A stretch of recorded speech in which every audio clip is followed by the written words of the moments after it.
Hey guys, this is Joey with Harvesting Strength.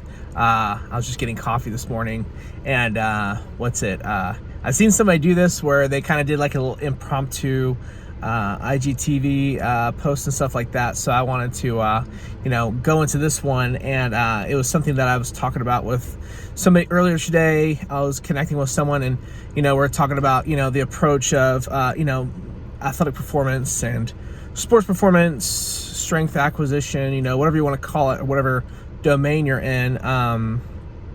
We're talking about, how do those programs exist? How do they get created, and et cetera, et cetera. And one of the things that I really want to make note of is that I really do believe that there are a ton of ways to still get the same end result. And what I mean by that is I could create something for an athlete. Let's talk about a sprinter. I could create a program that, elicits, different results from different movements. Maybe I'm more barbell based, but then someone else could be more dumbbell and body weight based. And if we both work with a sprinter, and perhaps if it was some fictitious case study and they both had the same results, I could see that being the case. I could see maybe one being a little bit more appealing than the other, but I think that this does happen commonly amongst this saturated market of we'll come out and just say, strength training. That was one of the hardest things for me with, doing the Harvesting Strength stuff.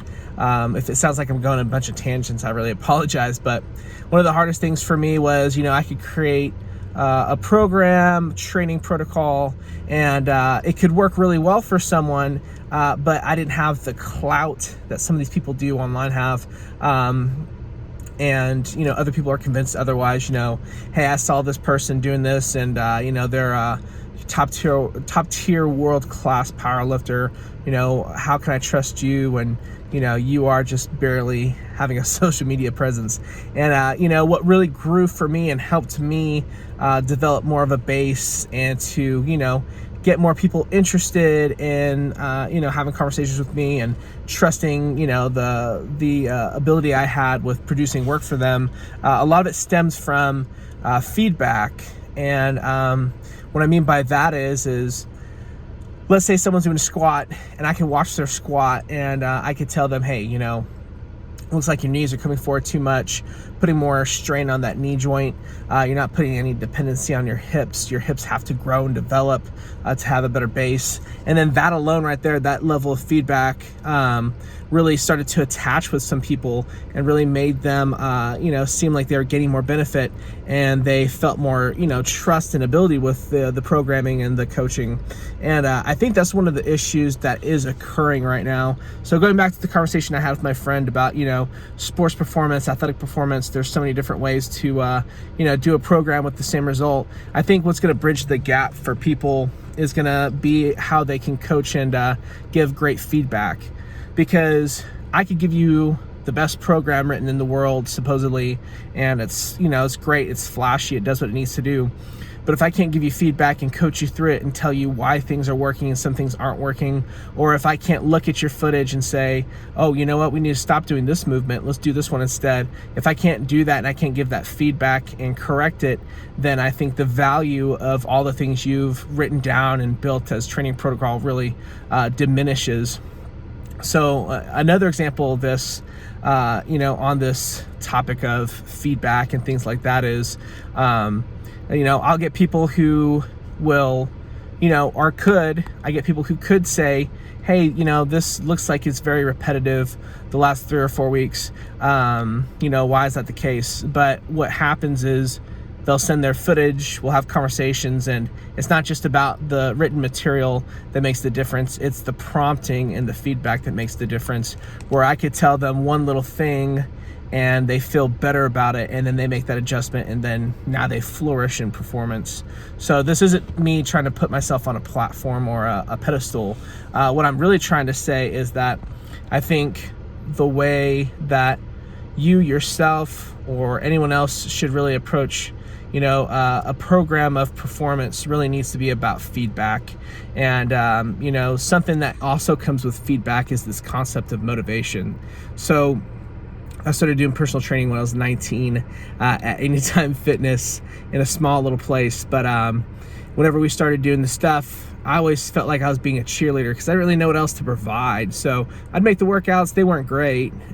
You probably, if you are someone who does coaching, you could probably remember the first times you did this, but the workouts weren't great, but I try to act like a cheerleader and make it fun. But I really feel now, looking back at it, that I wasn't providing them what they needed. And I think that's something that kind of maybe isn't really as strong in the world of health, fitness, performance, is people just want to motivate. They just want to say, hey, get up there, you got this, go for it.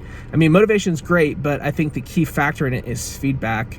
In addition to personal training, I did a lot of coaching as well, traditional like sports coaching, like football. And one of the first practices I had at the high school level, it's embarrassing, but I yelled at a kid. He did one little thing wrong, and I felt the pressure of having to yell at the kid and, just like really get into him with, the words I was saying. And it wasn't anyone's decision but my own. But after that moment, I just told myself, this is not worth it.